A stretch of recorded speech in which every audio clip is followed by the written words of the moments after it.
So ito guys, new update about sa posting ko.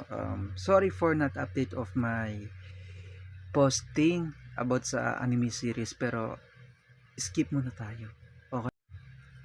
Bali, ito sasabihin ko about sa nabasa ko dati noong nung bata pa lang ako, about sa alamat, 'di ba? Sino nagbabasa ng alamat? Syempre ako din, nagbabasa din ako kasi muna maliit pa ako. Then ito yung malalaman nito, nagkakaroon din ng katotohanan sa nabasa ko noon. Gusto nyo alamin ng lahat? Okay, first of all guys, alam nyo ba yung sa alamat na nabasa nito tungkol sa buhaya? Kung gusto nyo alamin to, isi-share ko sa inyo tungkol dito. Yan guys, ang alamat ng buhaya. Alamat ng buhaya, okay? Ibig sabihin, alamat ng buhaya, ito yung nabasa ko nung kindergarten o elementary. Ibig sabihin ng alamat ng buhaya ay predicted yan sa totoong buhay. Alam niyo kung bakit? Kung ang kwento ay nagkakaroon ng realidad. Then sasabihin ko sa inyo yung totoo kung bakit ang ginawa ng isang writer ng alamat ng buhaya ay galing sa gobyerno. Para sa akin guys, yung sa binabasa kong ang alamat ng buhaya ay dahil sa isang karakter na pinagdadamutan na lahat ng mga tao. Parang tulad nito sa Pilipinas, 'di ba? Sa Pilipinas kasi bawat posisyon mo ay nagiging nagiging negative talaga, as in na wala silang natulungan ng mga government kundi tipirin ng binibigay sa inyo. Samantala mga government talaga na mas mataas ang sinasuhuran nila sa sarili nila, then parang mas inaangkin yung ari-arian nila galing sa inyo, kundi mas gusto nila na mas mabibili yung kahit anong gustong meron sa kanilang produkto. Kaya marami sa Pilipinas, no, about sa issue na flood control and DPWH, ay yung reality na sa nabasa ko ng ang alamat ng buhaya. Kaya yung sa nabasa kong sa karakter na yan, yung babae mismo, di ba? Lahat sa kanya ninanakaw niya sa mga taong bayan. Galing sa mga tao mismo yung mga pinaghihirapan nila. Pero ngayon, iba talaga sa totoong buhay. Kasi yung sa nabasa ko dati, yung babae talaga nagiging crocodile eh. Nagiging crocodile siya or nagiging buhaya siya dahil sa dahil sa nakaw, dahil sa pang-aangkin ng ari-arian ng ibang tao. Kaya may gobyerno din na hindi sila nagta-transform in a fantasy but reality. It's a reality na nagta-transform yung yung behavior nila na maging crocodile sila. It means sa kanila inaangkin sa lahat ng mga tao. Kaya nagiging crocodile yan sa totoong buhay. Kaya mapapansin nyo, yung basahin yung alamat ng buhaya, mababasa nyo sa mga storytelling na sinulat ng writer nito, no?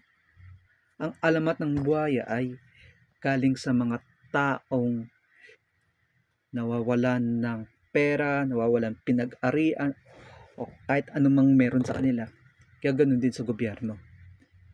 Re-related yung sa nabasa ko. Kaya bubukas sa isipan ko na naiintindihan ko to. Yung about sa story na nabasa ko dati nung bata ako. Mali pala magiging pagnanakaw at pang-aangkin ng ari-arian ng iba, o kaya pagiging makasarili, as in nagiging corrupted sila na feel nila na sila yung mayaman pero never nila pinipigay sa mga taong mahihirap. Parang parang in-expect sa sarili nila na sila yung nakakataas at sila pa yung makapangyarihan kahit malaki ang alam niya na malaki ang pera or yung kapangyarihan nila na hindi nila mapipigay. Kaya ito sa totoong buhay, ganun talaga yung sa flood control, di ba? Ganun din sa issues ng mga governments, sila yung totoong villain. Okay? Kaya ito yung reality. Ang government ay totoong villain. Hindi yung mga taong na magnanakaw, hindi yung taong criminal or something ganito. Yung government talaga yung totoong villain.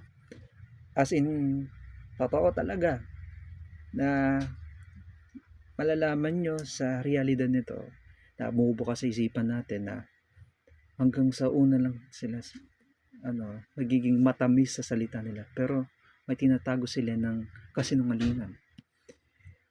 Kaya ito sa mga sa mga officials na tatakbo ng SK or something ng ganito, kung gusto nyong gawin yung lahat na irarapat sa sarili ninyo, panindigan ninyo, hindi yung ibubulsa nyo lang, parang gusto nyo magiging malakas kayo sa kapangyarihan ng posisyon ninyo para irespeto kayo ng mga tao. Hindi sa ganun. Gawin ninyong makakaya nyo sa sarili nyo na kaya nyo tulungan ng mga taong nahihirapan. Then ito sa mga government talaga, nagiging crocodile sila as their characters.